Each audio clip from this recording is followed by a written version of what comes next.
Hey guys, this is Nick Surgon, your Dallas area realtor. Today I want to talk with you briefly about homestead exemptions. For those that don't know, when you buy a new home, you are entitled to a homestead exemption if it is your primary residence.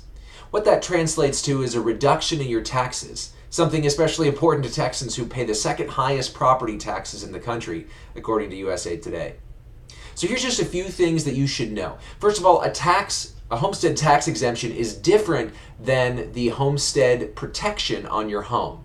Homestead protection has to do more with creditors who come after you in a lawsuit, while the homestead tax exemption is something you file for to lower your property taxes. In order to qualify for a homestead exemption, you must own your home and occupy it as your primary residence on January 1st of that year.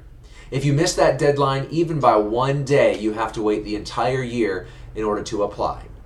If you do meet that qualification, you must apply between January 1st and April 30th, but you don't want to wait until April to file. If possible, do so in January, because what will happen is if you make any errors on your application and the assessor looks for those and finds them, your application may end up being rejected, and you'll want time to go back, correct the error, and refile. A couple of other notes: in order to apply, you must have a Texas driver's license with the address of your primary residence on it. And each owner, both husband and wife for example, must apply in order to receive the exemption.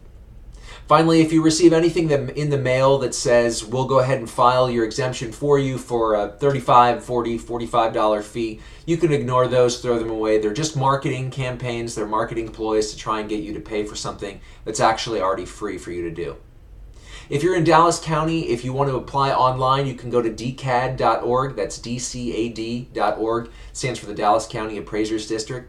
On the left-hand side, it'll say search appraisals, and there you'll have the option to look up your home by owner or street address or a couple of other things. I always recommend looking it up by street address. The others can be a little bit finicky when you try to look by owner name and things like that. Then you just click on File Homestead Exemption Online, and you're good to go. Fill in the form, submit it, and you should be all set. And keep in mind it applies to the year you're applying for. So if I apply in this year, this calendar year, at the end of this year is when I'll see the first exemption. If you live in Collin, Denton, Tarrant, Rockwall, or one of the other counties in the Metroplex, the process should be somewhat similar. Just search for your county's appraisal district's website online.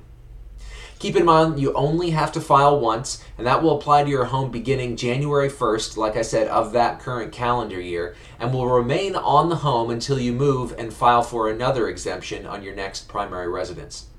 Also, if you bought your home close to the end of last year, it might take a few weeks before your name shows up as the new owner on the tax records. So if you're not yet listed there, just give it a few more weeks and you may be listed there. If not, you can contact the tax assessor's office and have them make sure that they have the correct forms on file. Well, that's it for today. If you have any questions on homestead exemptions, or if you're interested in buying or selling a home, please give me a call or shoot me an email. We can sit down together, grab some coffee, and talk about putting a game plan together that works for your timeline. Thanks very much, and we'll see you next time.